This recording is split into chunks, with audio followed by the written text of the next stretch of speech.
Emosi negatif? Tidak ada itu emosi negatif. Simak penjelasannya di Life Restoration serial video kali ini.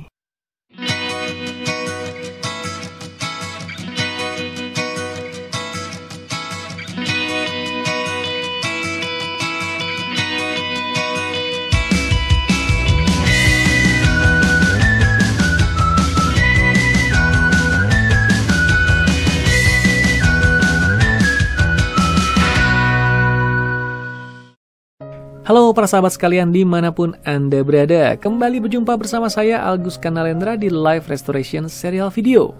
Di episode kali ini seperti biasa kita akan mengupas satu tema pilihan yang bisa membantu kita untuk melakukan proses restorasi diri dengan lebih baik tentunya. Di episode kali ini saya merasa terpanggil untuk mengulas satu tema yang cukup sering menjadi bahasan antara saya dengan para klien saya di ruang hipnoterapi saya di Bandung seperti yang sedang Anda lihat sekarang ini. Tema itu bernama emosi negatif. Berkali-kali saya mendapati ekspresi wajah heran dari para klien saya ketika saya menjelaskan tidak ada yang namanya emosi negatif. Bagaimana bisa? Mari kita mengulasnya di Life Restoration serial video episode kali ini. Ngomong-ngomong, sebelum kita melanjutkan lebih jauh, saya ingin mengajak Anda untuk terlebih dahulu like video ini sehingga Anda bisa menemukannya lagi dengan mudah nanti untuk menontonnya ulang di daftar video yang Anda sukai. Juga subscribe YouTube channel ini Algus Kanalendra dan aktifkan lonceng notifikasi sehingga Anda bisa menjadi yang pertama untuk mendapatkan informasi ketika saya mengunggah berbagai inspirasi seputar restorasi kehidupan dan transformasi diri di YouTube channel ini. Kembali ke bahasan kita di awal tadi, mengapa saya mengatakan tidak ada emosi negatif? Pertama-tama, apa yang muncul di pikiran Anda ketika mendengar kata emosi? Yang pertama, mari kita akui bahwa seringkali kata emosi ini terasosiasi dengan sesuatu yang cukup negatif di masyarakat kita. Kita seringkali mendengar ungkapan, jangan bikin saya emosi deh, atau saya lagi emosi. Dan banyak lagi ungkapan sejenis yang menyiratkan bahwa kata emosi ini menandakan kita sedang marah. Kalaupun bukan marah, maka kita sedang berada di suatu kondisi perasaan atau pemikiran tertentu yang rasanya kurang kondusif untuk diajak berkomunikasi atau beraktivitas. Pertanyaannya, apakah hal itu tepat adanya? Jawabannya sudah pasti tidak. Nah, untuk memahami dari mana tidak ini bermula, tentu kita harus memahami seluk-beluk dari emosi ini sendiri. Sebelum kita melanjutkan bahasan kita lebih jauh, saya ingin pertama-tama memberikan batasan dulu pada cakupan dari bahasan kita di episode kali ini. Emosi merupakan satu bahasan yang cukup kompleks, sehingga pemaparannya akan melibatkan banyak aspek, dari mulai secara biologis, secara psikologis, dan banyak lagi aspek lainnya. Di video kali ini, saya tidak akan mengulas semua itu secara teoritis, saya akan fokus pada aspek praktis yang menegaskan mengapa tidak ada yang namanya emosi negatif. Oke? Ketika membicarakan emosi dalam keseharian kita, sudah cukup sering kita mendapati bahwa emosi ini lebih identik dengan aspek perasaan dalam diri kita. Seperti marah, sedih, senang, bahagia, bangga, dan lain sebagainya. Apakah memang emosi itu adalah perasaan? Perasaan adalah bagian dari emosi. Tapi sebetulnya emosi melibatkan aspek yang lebih kompleks dari sekedar perasaan. Nah, untuk memudahkan bahasan kita di episode kali ini, izinkan saya untuk pertama-tama mungkin menyamakan dulu di antara keduanya. Jadi, kalau saya membicarakan kata emosi dengan perasaan di sini, untuk memudahkan saja, mari kita pahami dulu bahwa yang dimaksud perasaan dalam bahasan di episode kali ini adalah emosi. Oke? Kembali ke topik pembuka di episode kali ini, yaitu emosi negatif dan mengapa emosi negatif itu tidak ada. Emosi negatif seringkali diidentikan dengan berbagai jenis emosi seperti ketakutan, kemarahan, kebencian, penyesalan, dan berbagai jenis emosi-emosi lain yang mungkin kalau kita dengar dengan hanya mendengarkannya saja kita sudah bisa membayangkan bahwa hal itu pastilah tidak menyenangkan. Iya, dampaknya memang tidak menyenangkan. Tapi kata dampak ini yang sebetulnya menjadi petunjuk kenapa tidak ada emosi negatif. Karena memang segala emosi bersifat netral. Tidak ada emosi positif, tidak ada emosi negatif. Yang ada adalah emosi yang berdampak positif dan emosi yang berdampak negatif. Emosi adalah reaksi kita atas sebuah stimulus yang berlangsung di luar diri kita atau bahkan reaksi kita terhadap pemikiran kita sendiri. Karena posisinya adalah sebuah reaksi, maka dampak dari reaksi inilah yang nantinya kita pelajari untuk kita simpulkan apakah ia menjadi dampak positif atau menjadi dampak negatif.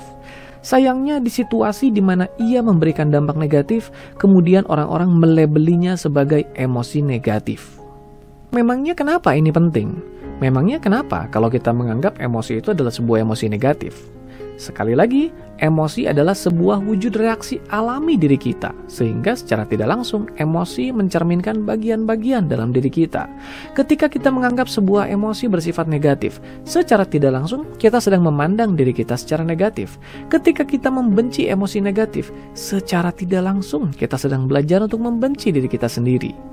Padahal setiap emosi memiliki maksud dan peruntukannya masing-masing. Ketika ia aktif sesuai maksud dan peruntukannya, maka ia menjadi emosi yang berdampak positif. Sebut saja ketakutan.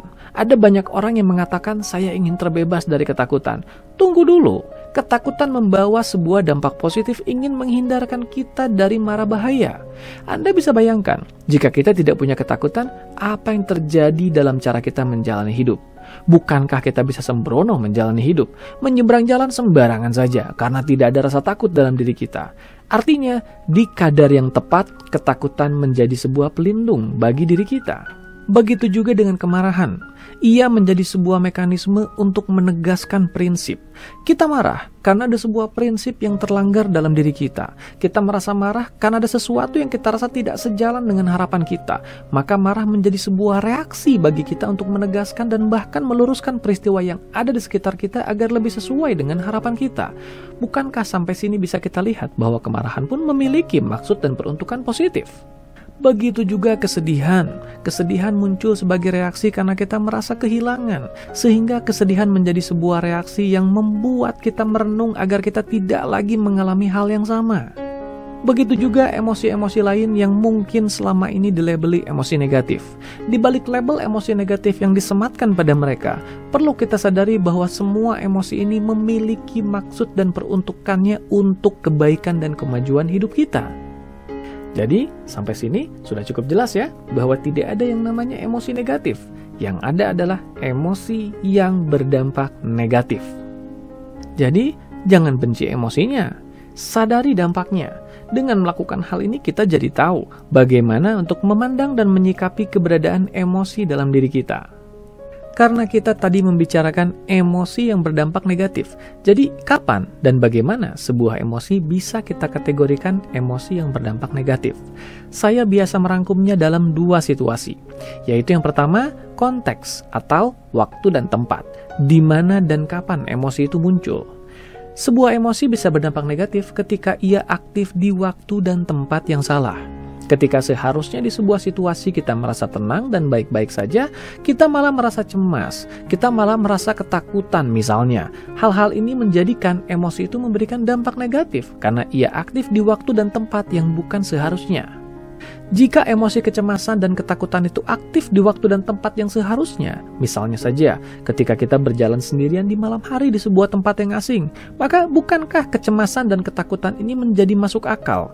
Ia menjadi sebuah naluri perlindungan agar kita tidak sembrono dan kita berhati-hati. Maka sekali lagi, waktu dan tempat menjadi salah satu tolak ukur apakah emosi itu berdampak negatif atau tidak.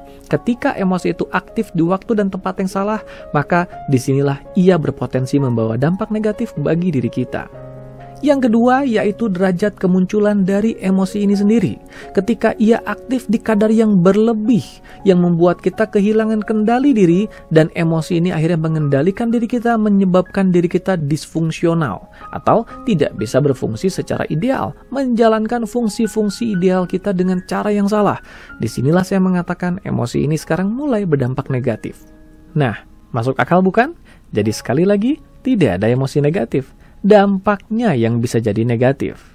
Karena ada kata emosi yang berdampak negatif, maka bukankah sebaiknya kita juga mengetahui bagaimana sebuah emosi bisa kelak berdampak negatif? Untuk memahami hal ini, maka kita perlu sedikit membicarakan tentang pikiran sadar dan pikiran bawah sadar yang sudah sempat saya unggah di episode sebelumnya di Life Restoration Serial Video. Saya sarankan Anda untuk menonton video itu agar sedikit lebih akrab dengan teori tentang pikiran sadar dan pikiran bawah sadar ini.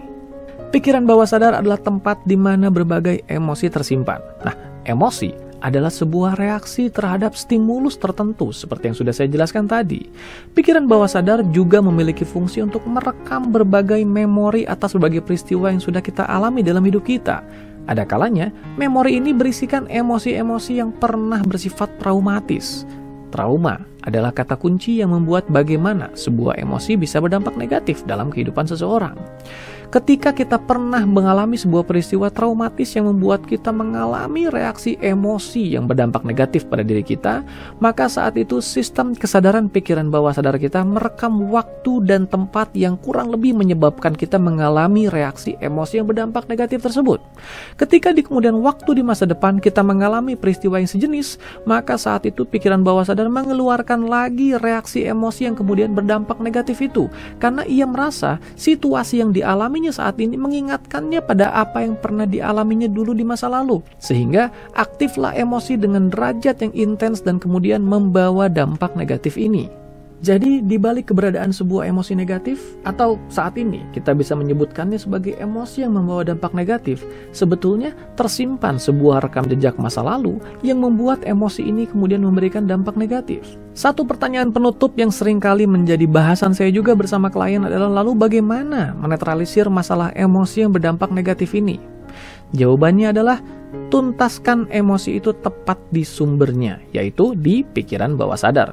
Sekali lagi, emosi adalah wujud reaksi kita atas sebuah stimulus, di mana stimulus ini terjadi di masa lalu dan direkam oleh pikiran bawah sadar kita dan menjadi sebuah program.